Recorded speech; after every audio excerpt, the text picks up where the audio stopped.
그러면 저희 정비사업 성공을 위해서 신탁사가 어떤 역할을 할지를 보여드리도록 하겠습니다.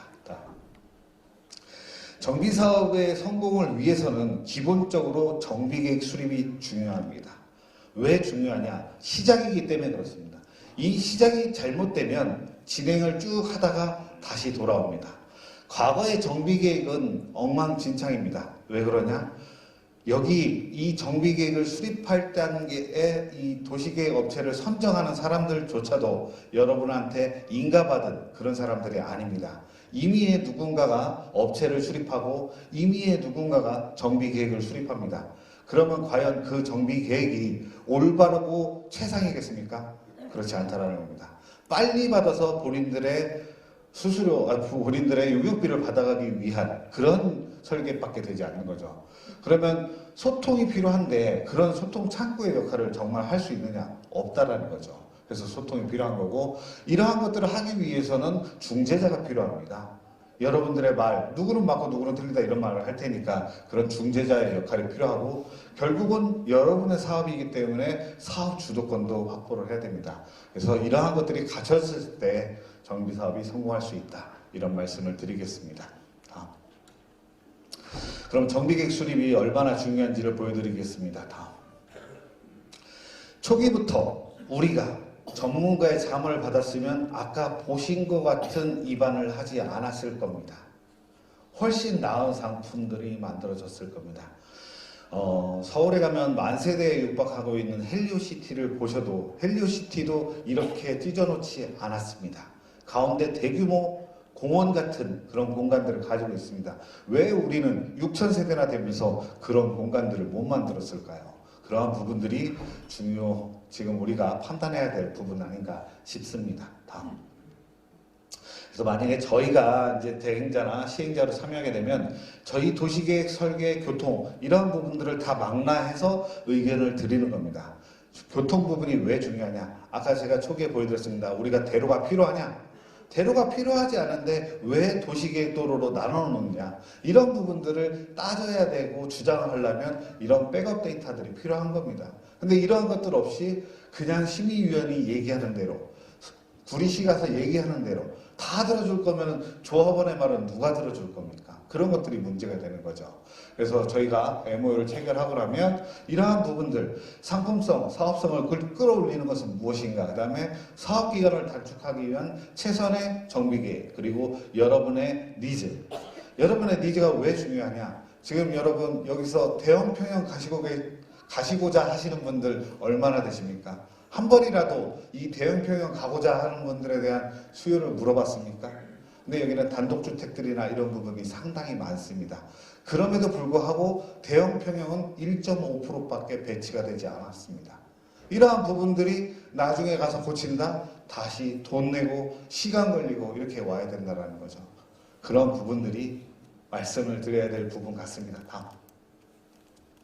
그래서 조합 방식 같은 경우는 이렇게 엉터리 정비계획을 수립하고 추진위를 설립하고 조합을 설립합니다. 그리고 시공사를 선정하는데, 시공사를 선정하고 나면 시공사는 이제 다른 대안을 제시하기 시작합니다.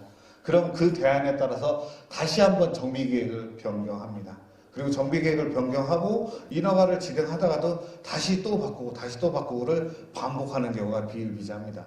그러다 보니 공사비는 턱없이 올라가고요, 사업비도 많이 들어가는 그런 상황이 벌어지는 겁니다. 만약에 저희라면 단 한 번의 정비계획 수립으로 원스톱으로 갈 수 있다고 저는 생각을 합니다. 한 번에 바꾸지 않아도 될 그런 설계를 바탕으로 정비계획을 수립하고 나면 그걸로 시공사를 뽑고 한 번의 건축 심의를 통하면 그러한 부분들이 사라지기 때문입니다. 다음. 그래서 정비계획 수립의 이 절차는 그렇습니다. 정비계획 2반, 아까 보신 것처럼 정비계획 2반을 했고요. 협의하는 과정에서 주민공람도 하긴 하지만 이렇다고 해서 바꿔주지는 않습니다. 본인들이 끌고 가는 거고요. 구의의 의견 충치하고 공개를 심의하지만 조건부로 해서 또 지금 진행이 되고 있고, 만약에 부결되면은 다시 여기서부터 시작을 해야 됩니다. 근데 저희가 주장하는 거는 다시 돌더라도 제대로 된 정비계획이 필요하다, 이런 말씀을 드리는 거고요. 다음. 우리 구역처럼, 구리시처럼 군포시도 마찬가지로 군포 역세권 뉴타운이 이렇게 있었는데 전부 다 해제됐습니다. 그때도 비대위라는 분들이 있었죠. 이런 저런 이유로 비대위가 만들어지고 그 비대위가 반대를 해서 다 해제를 했습니다. 이렇게 해제했는데 지금 어떻게 진행되고 있을까? 군포에 대해서 보여드리겠습니다. 다음. 지금 현재 16구역이 진행이 되고 있는데 이 16구역이 전부 다 신탁 방식으로 진행을 하고 있습니다. 이게 말하는 바가 뭐겠습니까? 이미 한번 뒤어봤기 때문에 그런 전차를 다시 한번 가지 않겠다고 이렇게 많은 현장에서 신탁 방식으로 진행을 하고 있고요.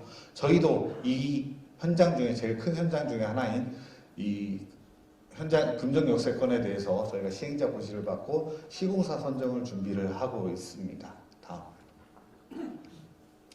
이 현장에 저희가 MOU를 맺고 들어갔을 때 도시계획업체가 이러한 정비계획을 수립을 했습니다.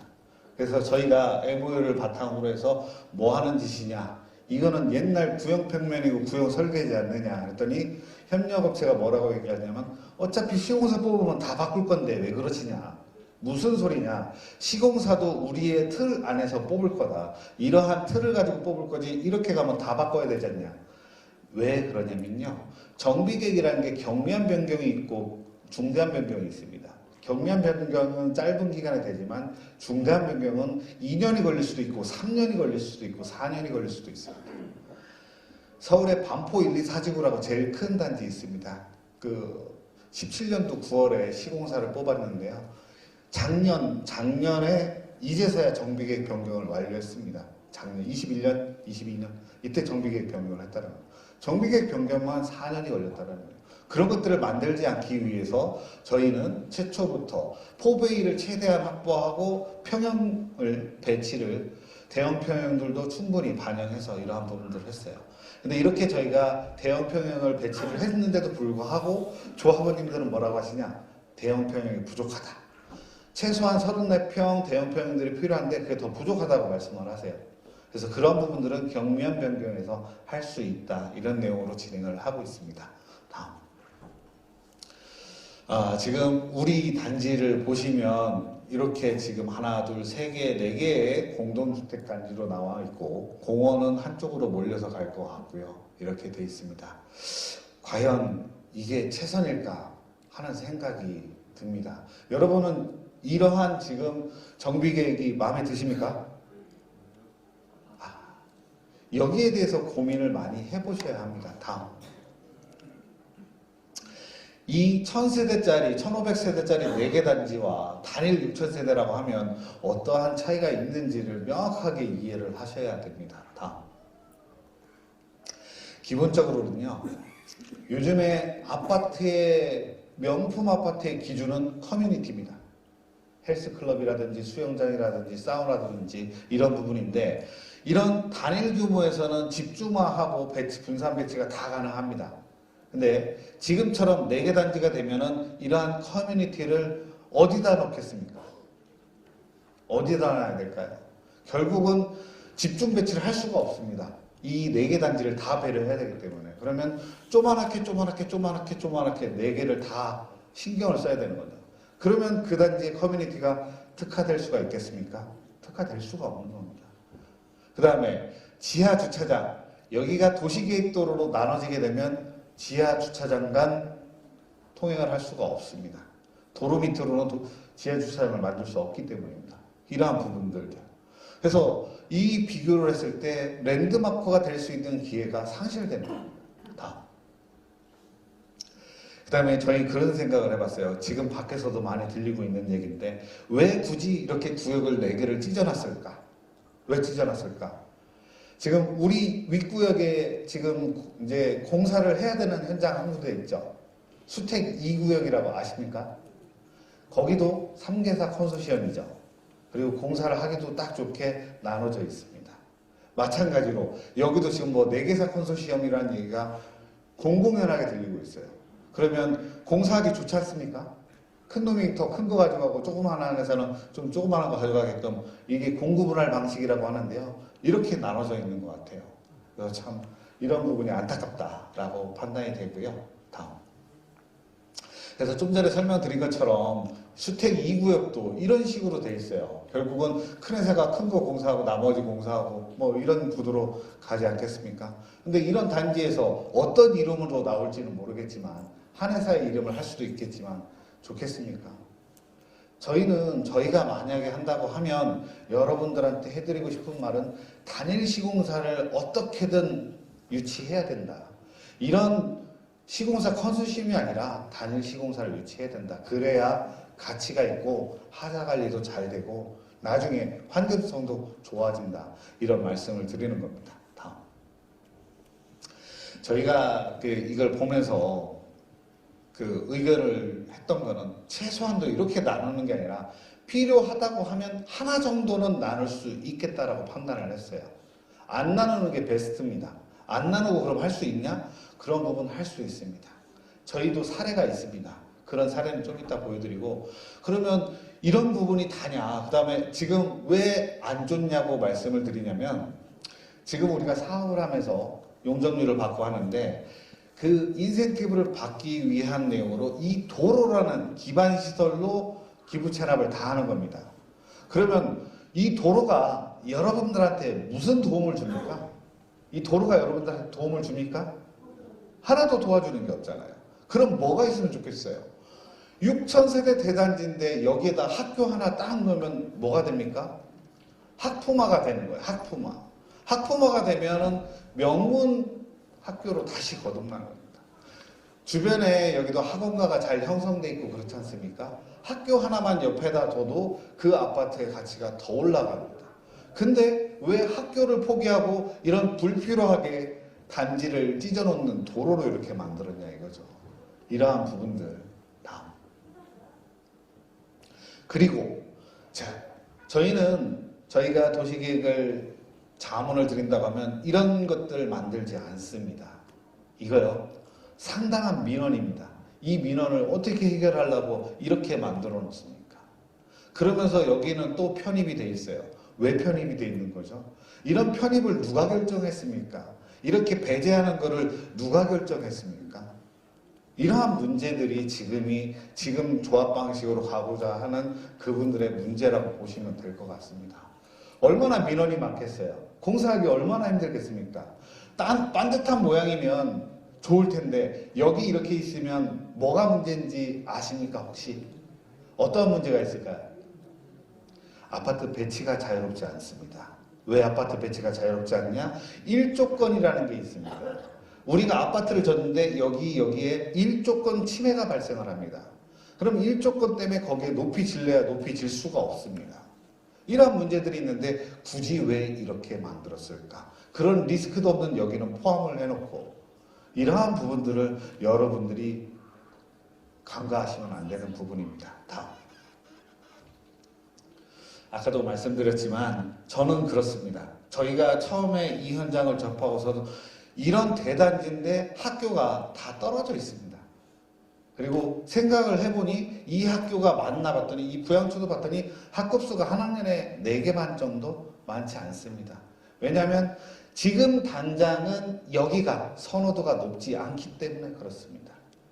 신길동에 신길 뉴타운이 있습니다. 신길 뉴타운이 있는 구역에 초등학교가 하나 있었는데 이러한 재개발 구역일 때는 학급 수도 적었고 학생 수도 적었습니다. 근데 뉴타운이 되고서 그 학교에 무슨 일이 벌어졌냐? 학생이 넘칩니다. 반이 넘쳐서 운동장을 부셔가지고 거기다가 신축 교사를 짓습니다. 왜 그러냐? 선호도가 높아지기 때문에 그렇습니다. 그러면 우리는 왜 그런 기회를 버릴까요? 참 안타깝다고 생각을 하고 있습니다. 그러면서 유치원 하나만 이렇게 크게 짓겠다고 하는데 이게 무슨 의미가 있습니까? 유치원 옆에 있다고 집값 올라갑니까? 아니지 않습니까? 그럼 우리가 이런 기회를 왜 낭비할까 하는 아쉬움이 있습니다. 다음. 그래서 둔촌주공이나 가락시험 같은 이런 매머드 단지들은 이렇게 단지 내 학교들을 품고 있습니다. 이로써 가치를 끌어올리기 때문에 그렇습니다. 지금이라도 우리는 저런 기반시설을 걷어내고 여러분들의 한뜻 한마음을 모아가지고 학교를 놓는 게 어떨까 하는 이런 생각을 해봅니다. 다음. 또한 이 정비계획상의 큰 문제점 중에 하나가 소형 평형입니다. 우리 6,000세대나 되는데 이 40평배 미만 초소형이 5.2%가 되고요. 60평배 미만 24평 미만도 24평가 57.5%나 됩니다. 명품 아파트입니까? 이런 중소형 중심의 아파트가 여러분이 바라는 그런 아파트입니까? 누가 이런 결정했습니까? 모르시잖아요. 이제서야 이게 이렇게 소형 평형이었어? 근데 이것도 바꾸려면 또 시간이 가야 되죠. 소형 평형이 많다는 거는 그만큼 가치가 떨어지는 겁니다. 이 정도 대규모의 저 펜트하우스 하나 구경을 못했습니다. 제가 하고 있는 서울의 현장 274세대입니다. 펜트하우스 2개 넣어놨습니다. 서로 가져가려고 지금 안달입니다. 6,000세대의 펜트하우스가 몇 개나 필요할까요? 그런 펜트하우스 있으면 이 아파트의 가치가 어떻게 되겠습니까? 올라가겠죠. 근데 왜 이런 아파트를 만들었을까요? 그리고 8호 34평을 초과하는 것은 불과 99채 1.5%. 단독주택 조합원이 몇 분이신데 단독주택 조합원님들이 가져가려고 하실 텐데 요만큼밖에 짓지 않았다는 말입니까? 이런 설계로 나중에 여러분들 관리처분 할 수 있을까요? 관리처분이라는 것은 여러분들이 분양 신청을 하고 일반 분양, 조합원 분양이 확정이 되고 사업비가 확정이 돼서 내가 돈을 얼마를 부담할까를 결정하는 게 관리처분입니다. 근데 관리처분 전 단계 분양 신청부터 문제가 되지 않겠습니까? 자, 여기서 99에 갈 수 있는 분들이 몇 명이나 되실지 모르겠습니다. 근데 대부분 이거 선호하지 않으시겠습니까? 재개발을 하면서 내가 큰 평수를 갈 수 있는 좋은 기회인데 굳이 여러분들을 일로 유도를 하고 있는 겁니다. 이리로. 만약에 다 좋다. 조합원님들이 제가 기억하는 거는 한 3,400명 정도 되시죠? 그럼 3,400명이 보십시오. 8호하고 해도 3,400명이 안 돼요. 결국은 조합원님들 보고 이리로 가라는 거예요. 그 다음에 이리로 가는 것도 좋습니다. 일반 분양도 요것만 일반 분양을 하는 거예요. 비싸게 팔 수 있습니까? 컨소시엄 시공사 만들어서 공사비는 올라가고 분양가는 낮아지는데 여러분들한테 무슨 득이 될까요? 근데 여기에 대해서 아무도 말씀을 안 하고 계세요. 난 이거 싫다. 나는 반대한다. 이런 말씀을 안 하고 계시다는 거예요. 다음. 저희가 생각하는 그림은 이렇습니다. 보시는 것처럼 된다가 아닙니다. 이런 그림을 그려보고자 합니다. 여러분들이 힘을 싣고 한다면 이런 그림 그릴 수 있습니다. 이 단지 안은 한 단지로 가야 됩니다. 한 단지로 가면서 중앙공원으로 크게 키워놓고 보차 혼용 통로라는 걸 두면 됩니다. 차량이 통행할 수 있습니다. 사람이 다닐 수 있습니다. 다만 땅이 여러분 소유입니다. 그 위에 차량이 다니게끔 하는 겁니다. 대규모 공원과 더불어서. 그렇게 되면 한 단지로 이용이 되고 그 다음에 시나 구가 시에서 요구하는 도로의 역할도 하게 되는 겁니다. 그리고 북으로는 공공보행 통로로 이렇게 하면 한 단지가 되지 않을까 이렇게 생각합니다. 이거랑 어디가 낫습니까? 예, 확연히 이게 낫지 않습니까? 이러한 부분들을 여러분들의 힘과 오늘도 오신 의원님들의 힘을 빌려서 관철을 해야 여러분의 사업에 큰 이정표가 되는 겁니다. 다음.